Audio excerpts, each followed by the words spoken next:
नमस्कार बच्चों। आज हम लोग नरोत्तम दास द्वारा रचित खंडकाव्य सुदामा चरित पढ़ना प्रारंभ कर रहे हैं। जैसा कि मैंने इसके पहले भाग में आप लोगों को बताया था कि यह ब्रज भाषा में रचित खंडकाव्य अपने माधुर्य और लालित्य से भरा हुआ है। साथ ही इसमें संवाद योजना इसकी सबसे बड़ी विशेषता है। प्राचीन ग्रंथों में ईश्वर का स्मरण करना या अपने आराध्य का आशीर्वाद लेना मंगलाचरण रूप में किया जाता था। यहाँ पर भी कवि ने इसी परंपरा का निर्वाह किया है। मंगलाचरण के रूप में इसकी प्रारंभिक पंक्तियाँ भगवान श्री गणेश को अर्पित हैं। कवि ने उनके आशीर्वाद को लेकर अपना काव्य प्रारंभ किया है। नरोत्तम दास कवि श्री गणेश जी से के गुणों का बखान करते हैं और उनका आशीर्वाद लेते हुए कहते हैं, श्री गणेश सुमिरन करो उपजे बुद्धि प्रकाश, सो चरित्र वर्णन करो जाते दारिद नाश। कवि कह रहे हैं कि भगवान श्री गणेश का सुमिरन करो, अर्थात सुमिरन स्मरण करो जिससे मनुष्य के अंदर उसकी बुद्धि में ज्ञान का प्रकाश उपजे यानी उत्पन्न हो।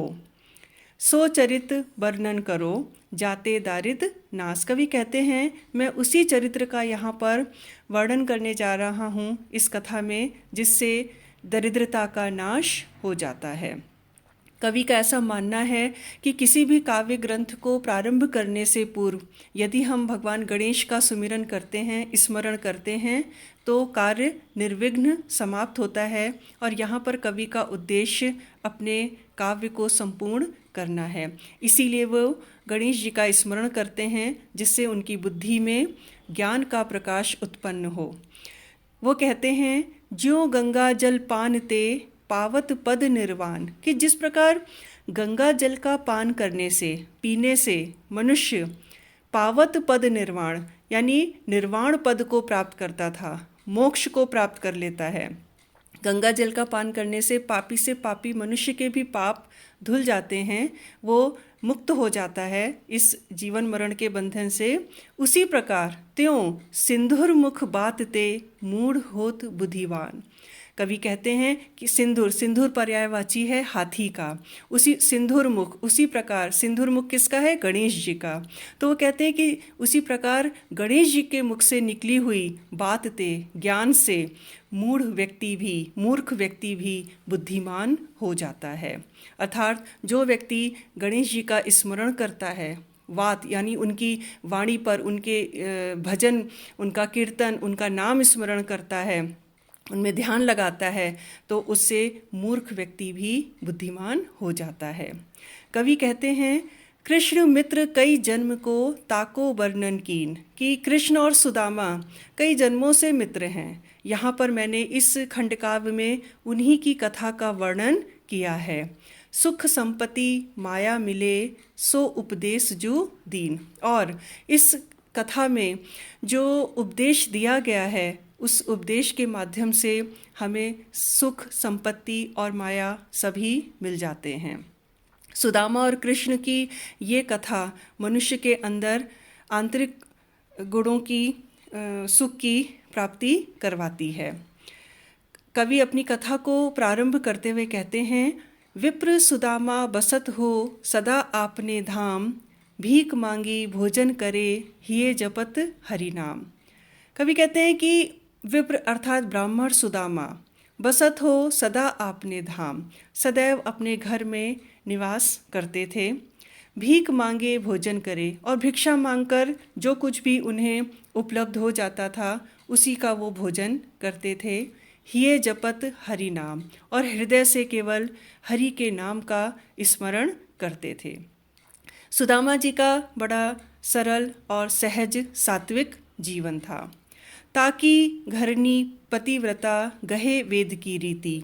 कवि कहते हैं और उनकी जो घर वाली थी वो कैसी थी? पतिव्रता थी, पति के नियमों पर चलने वाली थी।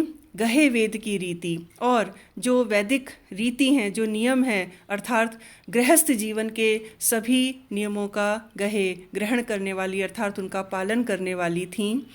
सलज सुशील सुबुद्धि अति पति सेवा सो प्रीति। वो सलज यानी लज्जावान हैं, सुशील सुशील हैं, शीलवान हैं, सुबुद्धि अत्यधिक बुद्धिमान हैं, पति सेवा सो प्रीति, और पति की सेवा वो बड़े प्रेम के साथ करती रहती हैं। कहो सुदामा एक दिन कृष्ण हमारे मित्र, करत रहती उपदेश तीय ऐसो परम विचित्र। एक दिन सुदामा अपनी पत्नी से कहते हैं कि कृष्ण हमारे मित्र हैं, और इस प्रकार के ऐसी परम विचित्र बातें वो प्रायः अपनी पत्नी से कहते रहते थे, ऐसे ही उपदेश उनको देते रहते थे, और ये कहते थे, बार बार उनसे कहते, कृष्ण हमारे मित्र हैं। जब कई बार उनकी पत्नी ने ये बात सुनी कि सुदामा जी जब भी वार्तालाप करते हैं तो वो ये अवश्य कहते हैं कि कृष्ण हमारे परम मित्र हैं, तो यह सुनकर उनकी जो पत्नी सुबुद्धि जी हैं वो कहती हैं, महादानी जिनके हितु जदुकुल कैरव चंद, ते दारिद संताप ते रहे न किमी निर्द्वंद। तो जब वो कई बार ये बात सुन लेती हैं तो एक दिन वो अपने पति से कहती हैं कि जो कृष्ण महादानी हैं और जिनके हितु और जो अपने भक्तों का हित चाहने वाले हैं, हितु हितैषी हैं, हित चाहने वाले हैं, और साथ ही जदुकुल कैरव चंद, और जो यदुवंशी रूपी कुमुद के लिए चंद्रमा हैं, जो यदुकुल रूपी कुमुद के लिए चंद्रमा, कृष्ण जो है चंद्रवंशी कहे जाते हैं। जिस प्रकार भगवान राम सूर्यवंशी कहे जाते हैं, उसी प्रकार कृष्ण चंद्रवंशी कहे जाते हैं। तो यहाँ पर उनकी पत्नी कहती हैं कि जो यदुकुल रूपी कुमुद के लिए चंद्रमा के समान हैं और महादानी हैं, और कृष्ण जैसे जिसके हितैषी हों, हित चाहने वाले हों, तो उनका मित्र ते दारिद संतापते, तो उनका मित्र इस दरिद्रता में, गरीबी में, संताप पीड़ा में, तो फिर उससे रहे ना किमे निर्द्वंद, तो फिर वो इन सब से मुक्त, निर्द्वंद, इनसे मुक्त क्यों नहीं है। यहाँ पर सुदामा जी जब अपनी पत्नी की ये बात सुनते हैं तो उसका उत्तर देते हुए कहते हैं, कहो सुदामा वाम सुनु वृथा और सब भोग। सुदामा वाम यानी वामा पत्नी के लिए कहते हैं कि सुदामा अपनी पत्नी से कहते हैं, सुनो, वृथा और सब भोग, इस संसार में जितने भी भौतिक सुख संपत्ति साधन हैं वो सब क्या हैं, वृथा, व्यर्थ हैं, नष्ट हो जाने वाले हैं, क्षणभंगुर हैं।